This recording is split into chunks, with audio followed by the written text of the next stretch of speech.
After he murdered his wife and children in 1929, he laid pillows under their heads to help them sleep peacefully in the afterlife. Did he choose Christmas Day to give the crime more importance? Did he allow one son to live to keep the family legacy alive? This is the true crime story of Charlie Lawson, the North Carolina farmer who killed his wife and children on Christmas Day.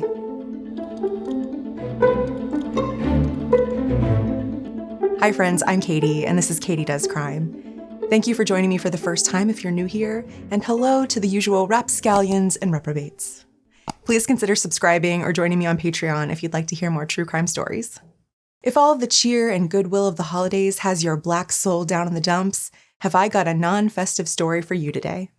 It was just days before Christmas 1929 when Charlie Lawson, took the entire family shopping for brand new clothes and to have their portrait taken at a Winston-Salem studio. Charlie, born on May 10, 1886, at the foot of the Blue Ridge Mountains, had married Fanny in 1911. The two went on to have 8 children in total: Marie, 17, Arthur, 16, Carrie, 12, Maybelle, 7, James, 4, Raymond, 2, and little Mary Lou, 4 months old.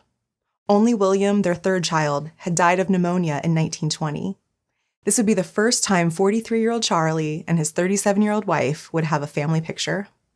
Family portraits weren't so common back then, especially for a small-town farming family, but Charlie was a hard worker. His younger brothers had moved just north of Winston-Salem to Germantown, North Carolina, and Charlie soon followed with his entire brood to make a better life in 1918. He began as a sharecropper just like his parents before him, renting someone else's land to grow tobacco. But a mere decade later, he'd saved enough to buy his own farm with a 200-year-old cabin and a barn about a quarter mile down the road. Eldest daughter Marie was baking her famous iced raisin cake, and celebrations were in full swing on the farm that very snowy Christmas Day, 1929, when Charlie sent eldest son Arthur off to run an errand. It was popular at the time to go rabbit hunting for Christmas, so Arthur and his cousin were going hunting with the family's 2 beagles, Sam and Queen. Charlie said they needed more ammunition from town. But that, my friends, was a lie. With the boys on their way, Charlie then hid near his tobacco barn, waiting for middle daughters Carrie and Maybelle to pass on their way to see their aunt and uncle. He surprised them from behind the barn, shot them with his 12-gauge, and then bludgeoned them with a blunt object, either the butt of his gun or a hoe handle, to make sure they were dead. He laid them in the barn with their arms crossed over their chests and rocks under their heads for pillows. Then he went to the cabin, where he found his wife on the porch peeling potatoes. He shot her through the chest. Hearing the gun, eldest daughter Marie screamed from inside the house, and 4-year-old James and 2-year-old Raymond ran to hide. Charlie killed the hysterical Marie, who met her end in front of the fireplace, and then went on the hunt for the 2 little boys. He found them and he killed them. Even baby Mary Lou wasn't spared. She was beaten to death, her cause of death determined to be a fractured skull. Charlie crossed all of their arms and laid pillows under all of their heads before running into the nearby woods. He stopped to wash the blood from his hands in the creek. Hours later, eldest son Arthur was back at the cabin with police, and friends and neighbors had congregated on the property to see what the commotion was. A neighbor boy across the creek had heard the shotgun that day and ran inside to tell his mom. She thought it must be firecrackers, but he knew better. A final shot was heard just before sunset. It was Charlie ending his own life. A police officer ran into the woods, where he and the family beagles found a ring of footsteps around a dogwood tree near Charlie's lifeless body.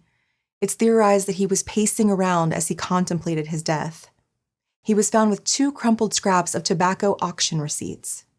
One started, "Trouble can cause," but trailed off. The other read, "Nobody to blame." As Mother Fanny's great-niece has once said, he left a message for everybody. It's my family, and I can do what I want with them.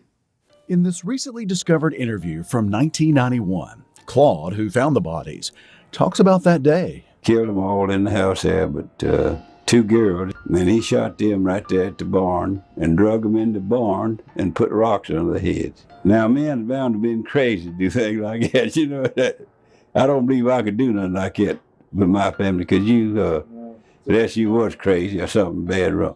The snow was so deep and the hill up to the house so steep that no hearse could make it up that day.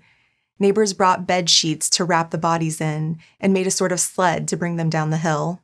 Thousands of people attended the funeral on December 27th out of curiosity, where the coffins were lowered into one huge grave dug by family and friends in a graveyard that was only for the descendants and selected neighbors of Mr. W.D. Browder. You know you've made it in life when you have your own elitist graveyard.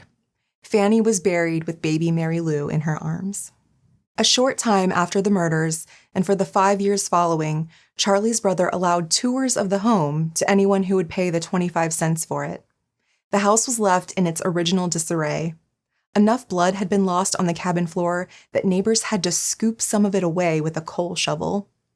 There was a poem that had fluttered to the living room floor, and soaked in blood as it was, onlookers could still make out the words Santa Claus. The Christmas cake Marie was baking that day was left on display, though it eventually had to be placed under glass to keep wandering fingers from snatching a raisin as a souvenir. Depression-era bank robber John Dillinger was one of the visitors during one of his jail escapes, and 60 years later, one woman still had a jar of Fanny's blood that she'd collected by pushing it off the edge of the porch. What a family heirloom! People gave Charlie's brother a hard time for taking advantage of his family's tragedy, but he said it was to help the lone remaining son, Arthur, pay for the farm. In the years that followed, suddenly that family portrait and all the glitzy new clothes took on a new meaning. Had Charlie been plotting the murder of his wife and many children? Did he want to make sure there was some sort of legacy left behind to remember them by? Over the years, a few theories as to the cause for Charlie's rampage have emerged.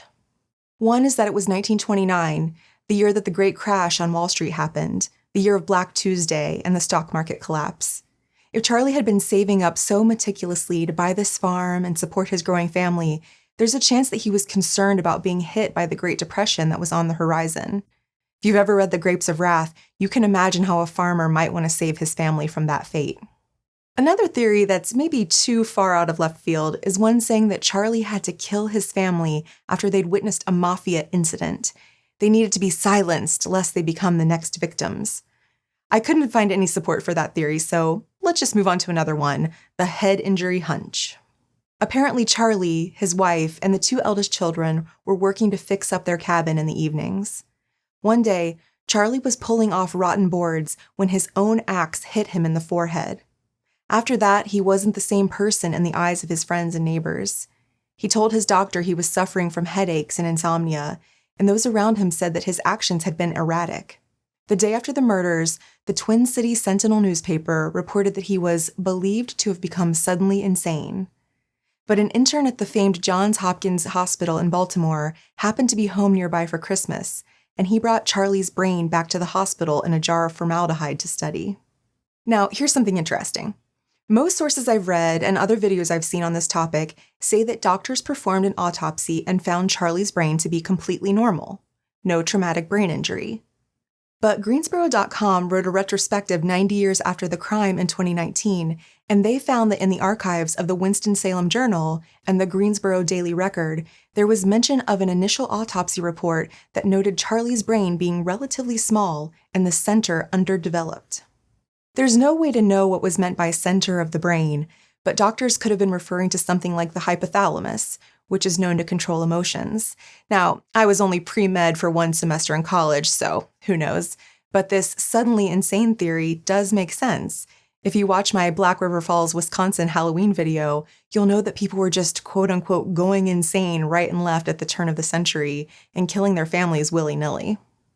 But a 1990 book brought about a brand new theory. In the book White Christmas, Bloody Christmas, a Lawson relative called the author and said it was time she told what she knew, that she'd heard her own mother and other assorted aunts and sisters-in-law talking about how Charlie's wife Fanny had been worried about an inappropriate relationship between her husband and oldest daughter. And in a later book called The Meaning of Our Tears, it was said that the best friend of the eldest daughter contends that yes, Marie had told her just before Christmas that she was actually pregnant with her father's child, and Marie's father, Charlie, and mother, Fanny, both knew it. But a neighbor said Charlie had forced himself on Marie and told her that if she ever told anyone, there would be some killing done. However, the autopsy performed on the bodies after the murder doesn't say anything about Marie being pregnant. Is there a chance the coroner missed it or decided not to report it to spare the unmarried young woman her dignity and death? The note found with Charlie said, "Trouble will cause," and back at that time, an unmarried pregnant woman was said to be in trouble. My feeling is that the coroner might not have necessarily even been looking for a pregnancy, knowing that Marie was an unmarried teen. Her dress does look a little tight around the midsection. Whatever the case, the fascination with the Lawson family murders was undeniable at the time and remains all these decades later.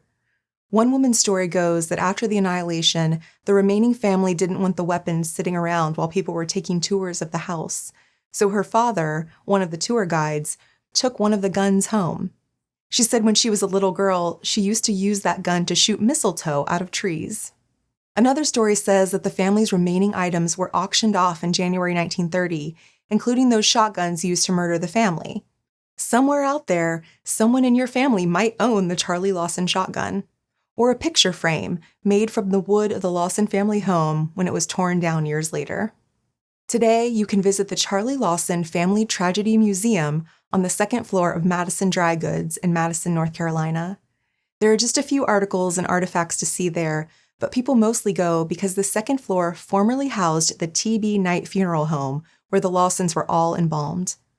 They were taken to the next county over from their own because none of the local funeral homes could handle so many bodies at once.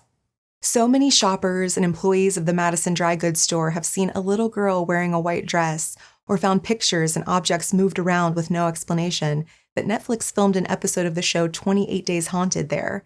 And not to spoil anything, but as with all of these ghost hunters shows, they claim spooky stuff happened. The residents of the Germantown area would tell you the same thing, though. When the only living son, Arthur, died in his early 30s in a truck accident, leaving behind a wife and 4 children, people in the town blamed a family curse. We might never know what really caused Charlie to take the lives of his family that day, but another question remains. Why did he send his eldest son, Arthur, off to buy more ammunition just before the murders? Was he afraid that Arthur would be able to stop him? Or did some part of him want his family name to live on? What do you think? Did Charlie Lawson have that portrait made and allow his son to live to continue the Lawson legacy? Let me know in the comments. Thank you for tuning into my YouTube video. I'm just a true crime fan like you are, and I really appreciate you taking a chance on me. Please like this video and subscribe to my channel if you liked spending this time together. I'd be so appreciative. Until next time, I'm Katie, and this has been Katie Does Crime. Charlie, born on May 10th, 1986. Oh, 1986, yes. Yes, 1986. They needed to be silenced lest they become the next... Charlie then hid near his tobacco barn. I don't know why I have such a hard time with that. Tobacco barn. A short time, Depression-era bank robber What a family heirloom. Sorry, can't say words. How rude.